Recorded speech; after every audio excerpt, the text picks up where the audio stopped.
Hello friends, welcome to कायदे की बात। आज मैं बात करने वाला हूँ एम्प्लॉयमेंट बॉन्ड के बारे में। सो बेसिकली एम्प्लॉयमेंट बॉन्ड होता क्या है? So basically it is nothing but an agreement which is executed between employer and employee, जिसमें एम्प्लॉय एक अंडरटेकिंग देता है कि एक स्पेसिफिक पीरियड तक वो कंपनी के साथ काम करेगा। अगर वो पीरियड तक काम नहीं करता है तो वो एक particular amount of compensation company को पे कर देगा। तो क्या सच में एम्प्लॉयमेंट बॉन्ड वैलिड है इंडिया में, और क्या वो सच में एनफोर्स किए जा सकते हैं?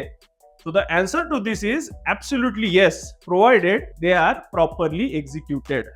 तो प्रॉपर एग्जीक्यूशन कैसे होता है? एम्प्लॉयमेंट बॉन्ड को अगर प्रॉपरली एग्जीक्यूट करना है तो 4 फैक्टर्स को उसमें आना बहुत जरूरी है। First thing, it should be properly executed. अब वो एक एग्रीमेंट है तो एग्रीमेंट के जितने भी इसेंशियल कंडीशन है वहां पे फुलफिल होने जरूरी है। दो पार्टी का नाम आना जरूरी है, दोनों का डिस्क्रिप्शन आना जरूरी है, दोनों ने वो डॉक्यूमेंट साइन करना जरूरी है। दूसरी चीज, एम्प्लॉयर क्या एम्प्लॉय के ऊपर ट्रेनिंग के लिए खर्चा कर रहा है, उसके लिए क्या क्या वो कर रहा है जिसकी वजह से वो एम्प्लॉय वैल्यूएबल है और वो पीरियड तक उसने कंपनी में रुकना जरूरी है, ये मेंशन रहना बहुत जरूरी है। थर्ड थिंग, वो कितने पीरियड का बॉन्ड है ये उसमें आना जरूरी है। And last but most important thing, exact amount of compensation क्या रहेगा अगर एम्प्लॉई उस बॉन्ड को ब्रीच कर देता है। तो इसके रिलेटेड सुप्रीम कोर्ट और हाई कोर्ट के बहुत इंपॉर्टेंट रूलिंग्स है। So let's understand them one by one.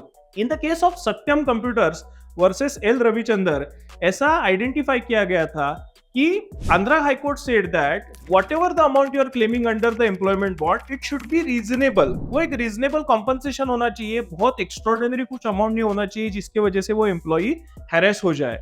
दूसरी चीज, in the case of fertilizer and chemical Travancore company limited, it's a Kerala high court case.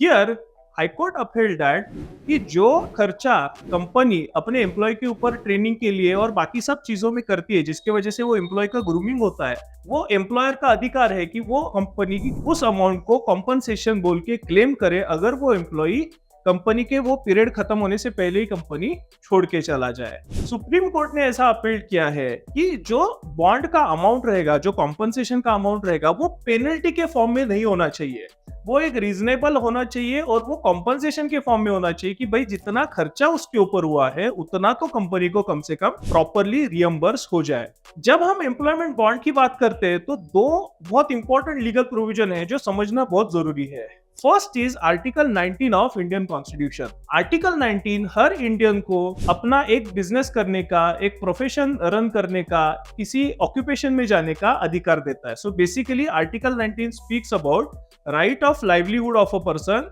मतलब आदमी का कोई इज्जतदार जॉब करने का अधिकार।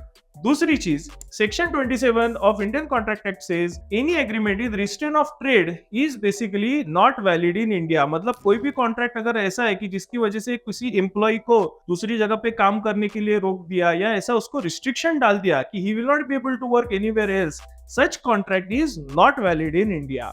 सो when you are drafting employment bond, ये दो चीजों को ध्यान में रखना बहुत जरूरी है, क्योंकि कुछ हाईकोर्ट रूलिंग में ये भी बताया गया है कि जहां पे बात आती है एम्प्लॉयर के इंटरेस्ट को प्रोटेक्ट करने की या फिर राइट ऑफ लाइवलीहुड की, तो राइट ऑफ लाइवलीहुड को ज्यादा वेटेज दिया गया है। So way if you are a company who is in the process of execution of employment bond, keep these things in mind. Please share this video to the companies who want to execute such proper employment bonds. Also share it with the people who are unnecessarily harassed by legally not valid bonds in India.